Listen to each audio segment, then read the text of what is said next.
qui ne sont pas partis en vacances. Il y en a quand même quelques-uns qui sont restés encore. Puis il y en a qui doivent voter aussi, hein, en France. Ah, en France, ça Ils doivent faire leur devoir d'électeur. Ça, c'est important, hein, quand même. Mais ils ont le tâche que 6 heures, non? Surtout cette fois-ci, il y en a qui se réjouissent, il y en a qui pleurent. On verra bien ce qu'ils vont faire ce soir. Hein.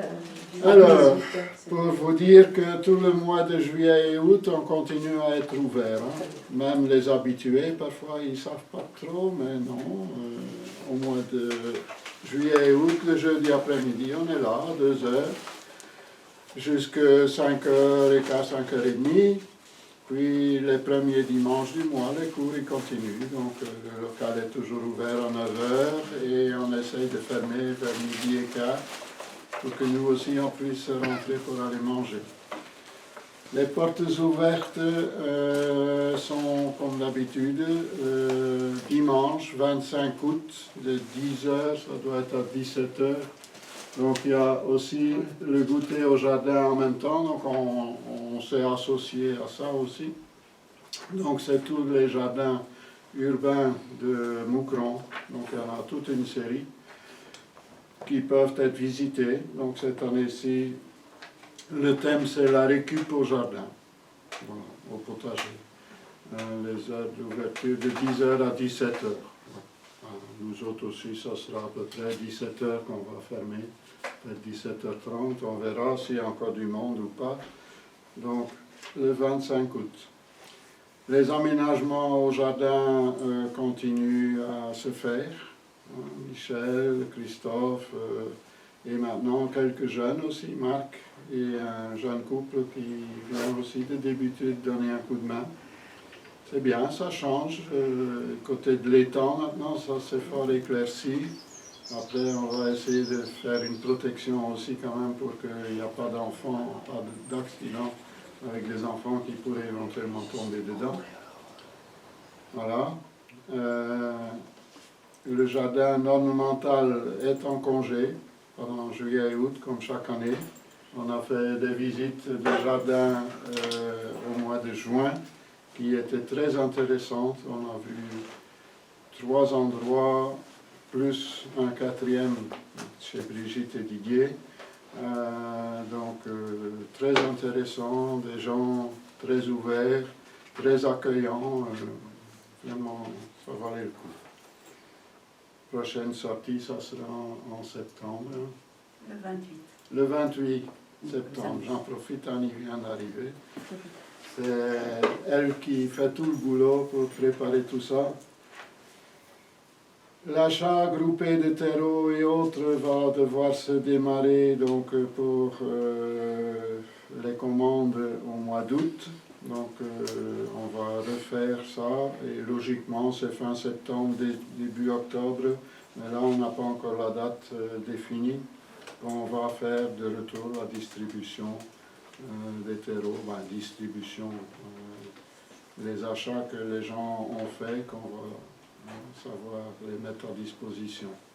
Certainement de retour à la ferme Saint-Acaire, bonjour, comme d'habitude. Voilà. Il me semblait que j'avais autre chose que j'allais dire, je ne sais plus. Voilà. Je ne sais pas s'il y a des gens qui ont des choses à rajouter.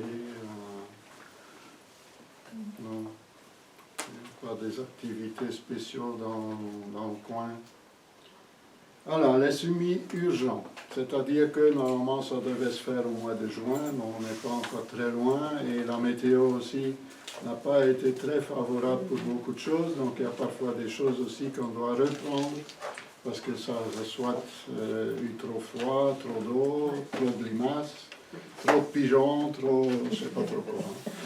Voilà, donc les haricots nains, ça c'est pas urgent, mais c'est jusqu'au 21 juillet, c'est quand même, ça commence à être urgent. Bon, comme les dernières années, la météo est clémente souvent à la fin de l'année, on risque quand même, plus qu'avant, de pouvoir même prolonger un petit peu au-delà du 21 juillet, à risque et péril que ça ne marche pas, ça gèle. Bon, sait-on jamais qu'il va une fois geler l'hiver prochain. Bon, cette année-ci, il a gelé qu'une surtout une seule nuit, par ici, hein. Une seule nuit, mais -6, et ça a vraiment fait beaucoup de dégâts. Hein. C'était assez tard d'ailleurs, je ne sais plus quel mois, en mars, février-mars, ou quelque chose comme ça. Donc, de notre jeunesse, déjà au 1er novembre, tout était gelé. Maintenant, on a rarement ça, mais ça peut revenir. Hein. Ben, revenir peut-être accidentellement, de temps en temps. Alors, donc, bien espacés quand même les haricots.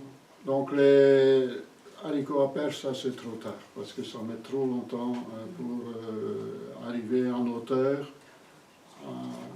devenir adulte et se mettre à fleurir, ou devenir ado, quoi, hein, et attraper les bourgeons. Donc, c'est plutôt les haricots nains.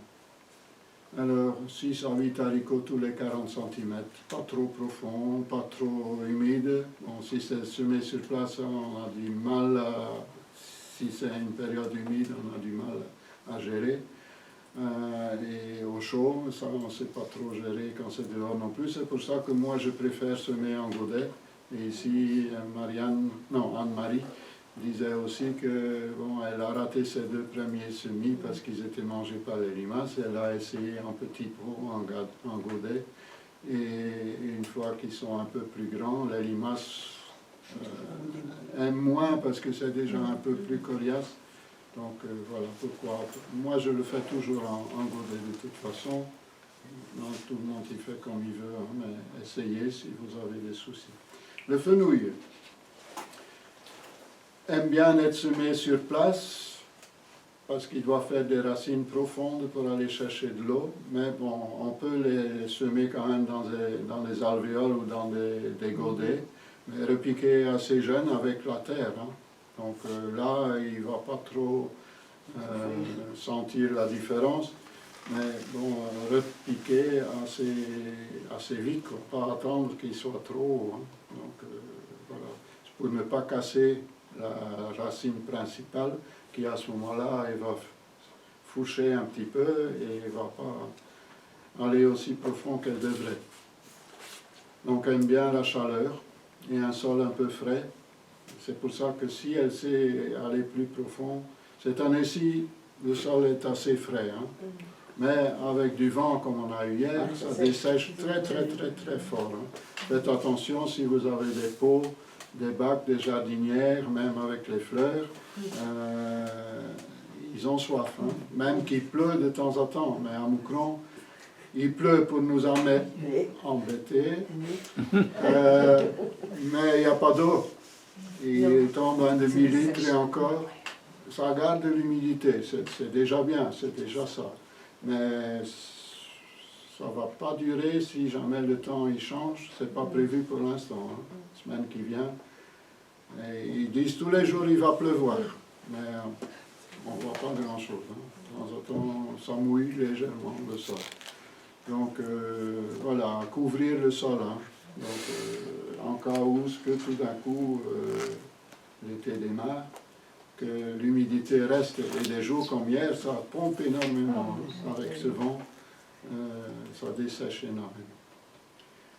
Parce que même moi, hein, parfois on dit il ne fait pas très chaud, il y a un petit peu plus viné, mais quand on a des fuchsias par exemple, ou des autres fleurs qui sont un petit peu sensibles à la sécheresse, comme hier, ils commençaient à être fanés. Hein. Donc voilà, n'oubliez pas l'arroser quand même. Certaines choses, si vous avez par exemple des fraises en pot, ça boit beaucoup, hein. Donc c'est tous les 2 jours presque qu'il faut mettre un fond d'eau en dessous.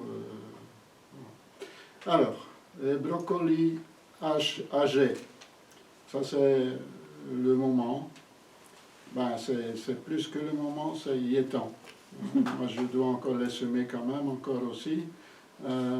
Mais il faut regarder dans la liste de ce qu'on a, il y a des dates à côté, parce qu'il y en a que c'est trop tard, et il y en a que c'est jusque fin juillet, août, qu'on peut encore semer. Donc il y a 3-4 variétés, ils sont plus tous là, parce que j'ai regardé pour moi en semer, et il y en a encore quand même, au moins, je pense, 3 variétés. Donc c'est fort intéressant, je trouve, parce qu'on a ça en hiver. Donc ça donne des petits brocolis, des petits aux aisselles des feuilles. Il y a des petits brocolis qui poussent en coupe et ça continue. Il y en a d'autres qui viennent un peu partout. Moi je trouve ça fort intéressant et nous on mange ça en crudité. Donc, mais on peut les cuire comme les autres brocolis aussi. C'est fort important de manger du chou. Ça contient beaucoup de choses que les autres légumes n'ont pas. Donc, n'oubliez pas ça. Parfois aussi en jardinerie, on peut trouver. Ils n'ont qu'une variété souvent. C'est sprouting, je ne sais pas quoi qu'ils appellent ça. Ça, c'est anglais. Ça vient peut-être de l'Angleterre aussi, l'idée de planter ce genre de choses-là. Les choux à couper aussi. Donc, pour celui qui veut chercher, les haricots, bien sûr, ils sont derrière la porte, là, c'est à partir... oui, mais ils sont derrière la porte, là, j'ai pas le numéro, c'est dans les 70 aussi, 70. Le fenouil, c'est 70, 70. Non, pas 70, 70. Vous avez compris. Le brocoli âgé, c'est à partir de 49, 60. Jusqu'à 49, 0,90. Les choux à couper, c'est dans les 52, 25 à 44. Et les choux kale, c'est un peu tard. Quoique, bon, et on peut encore essayer, c'est normalement avril à juin, mais comme je disais tout à l'heure, avec les hivers qui viennent un peu plus tard, pourquoi pas, si on ne l'a pas fait au mois de juin, pourquoi pas encore en semer un petit peu. On aura toujours quelque chose. Ils ne seront peut-être pas aussi grands, ce n'est pas toujours nécessaire non plus. Les betteraves, on peut encore continuer, de toutes les couleurs. Et Michel, tantôt, va parler un peu de tout ce qui est racines, comme ça, qu'on peut encore mettre maintenant. Bon, il est temps pour les betteraves, mais bon, c'est encore faisable. Alors, les pommes de terre de mi-hâtif ou hâtif, donc on peut planter. C'est pour ça ici que j'ai, pour aujourd'hui, j'ai une fois ramené. Donc ça, c'est les plants que j'ai fait l'année passée, qu'ils étaient à ce stade-là, l'année passée, à ce moment-ci. Donc il y a moyen de sauvegarder les plants en les laissant à la lumière, même qu'il ne fait pas si froid que ça. Moi, ils restent dehors. Donc, et ceux-là, on peut les planter maintenant, on aura une récolte avant l'hiver. Ceux-là, si on les plante, ils vont pousser que l'année prochaine. Donc ça, c'est pas la peine. Ça, ils vont rester. Donc, j'en ai pris 2, 3. Et s'ils viennent un peu flétris comme ça, moi je les mets un peu couchés dans l'eau pendant 6 heures. Et ils regonflent un petit peu. Et puis ils sont faciles à repartir. Mais on voit, donc les germes sont bien costauds et pas du tout filés. Ça dépend, certaines variétés c'est difficile. Certaines variétés, ils poussent quand même assez finement, quoi. Mais ça c'est quelque chose que je fais chaque année. Je replante, j'enlève mes premières pommes de terre et je replante au même endroit. Le jour même que j'ai enlevé, ben, je replante. Et bien sûr, on voit très bien comment ça pousse. Il ne faut pas mettre comme ça, non. Il faut mettre comme ça. Et ça marche très bien. Et comme ça, sur le même bout de terrain, vous avez 2 récoltes. Préférez quand même planter des mi-hâtives. Donc, les toutes hâtives, c'est bien quelques plants pour avoir très tôt. Les mi-hâtives donnent quand même une production nettement plus importante. Et alors, quand on les enlève, donc ici ils ont été enlevés il y a 1 semaine et demie, 2 semaines, je ne sais pas exactement, vous gardez tous les plants, s'il y en a, parce que parfois il y a certaines variétés, on n'a que des grosses. À ce moment-là, vous gardez une grosse et au moment de les planter quelques jours avant, on va couper, qu'il y a au moins 1 ou 2 germes sur chaque morceau, on va couper en 2, en 3. Pendant la guerre, on plantait les plures, on épluchait un petit peu plus gros, on mangeait les patates et on plantait les plures, parce que bon, quand c'est la guerre, c'est la guerre. Donc maintenant, parfois, il y a des plus petits, comme ici, Si on n'en a pas assez, bon, en premier, moi je vais planter les plus beaux, à peu près cette taille-là. Ça peut être un peu plus gros, ça peut être un peu comme un œuf presque. Hein. Mais quand on a des plus petits, au lieu de les jeter si on n'a pas assez de moyens, parce que moi je ne mets pas beaucoup de la même variété, je mets parfois que 5-6 plants par sorte, et la deuxième fois je replante 5-6. Donc pour finir, j'en ai quand même 10-12 de chaque variété sur la saison. Donc à ce moment-là, vous pouvez planter 2 petites ensemble. Sachez qu'un petit comme ça va donner une grosse patate ou 2, et des plus gros vont donner un peu ici des moyens, et peut-être une grosse et des plus petits. Et quand on met vraiment des grosses, souvent on a toutes des moyennes et un peu plus petits. Donc voilà, c'est pas à jeter. Bon, c'est sûr que ça c'est petit, hein. Mais bon, parfois je rajoute alors à une qui est un peu plus petite. Ça, le plus qu'il y a des tiges, le plus qu'il y a des patates, donc ils puisent dans le même endroit, donc ils vont devenir plus petits. C'est pour ça que les petites pommes de terre donnent des grosses. Et souvent dans les magasins, on vend que des assez petits. Déjà, parce qu'à la récolte, les gens sont contents parce qu'ils ont des grosses patates. Et d'un autre côté, ils savent dire on en donne 100 pour 12 €, donc c'est pas cher, quoi. Moi, je ne sais même pas s'ils tombent ensemble. Je crois c'est peut-être que 50. Mais bon, voilà, la récolte ne sera pas meilleure, mais on aura des plus grosses. Voilà, ça c'est pour les pommes de terre. Donc c'est maintenant qu'il faut les garder, hein, tout de suite, mettre dans une caisse qui ne retient pas l'eau. Donc ici, il y a des trous là. On peut maintenant, on a toutes sortes de caisses là, de fruits en plastique là. Ne jamais mettre plus qu'une rangée à la fois et les mettre à la lumière. Donc ça c'est très important. Donc ils commencent à verdir et ils vont devenir, ça c'est la même variété, hein. Donc ils vont devenir presque noirs. Presque noirs.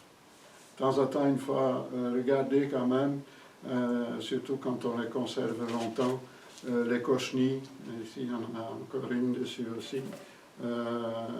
Ils attaquent parfois, c'est des petites bébêtes. Les cochenilles, ça s'élimine avec de l'alcool. L'alcool soit à brûler, soit de l'alcool à 90 degrés avec un pinceau. On les tamponne comme ça et ça les fait mourir. Et ça fait rien à la pomme de terre. Ça fait rien à la pomme de terre. On peut avoir ça sur toutes sortes de plantes, hein. Même sur les cactus et tout ça, les plantes grasses, les plantes d'appartement, certains. Donc on peut mettre aussi du savon dessus. Ça dessèche un peu leur peau. Une fois passé au jet d'eau aussi, ça peut aider. Voilà. Donc les brocoliacées, les pommes de terre, je suis là. Donc maintenant les semis ordinaires pour le mois de juillet. Bien sûr les laitues. On va penser entre autres aux romaines, à couper, etc. Les laitues grasses aussi. Donc c'est le moment des laitues grasses, eux, ils résistent beaucoup mieux à la chaleur, donc ils vont moins vite monter. Les laitues se trouvent au numéro 100, déjà 87, et les laitues grasses c'est 100.020 et suivant.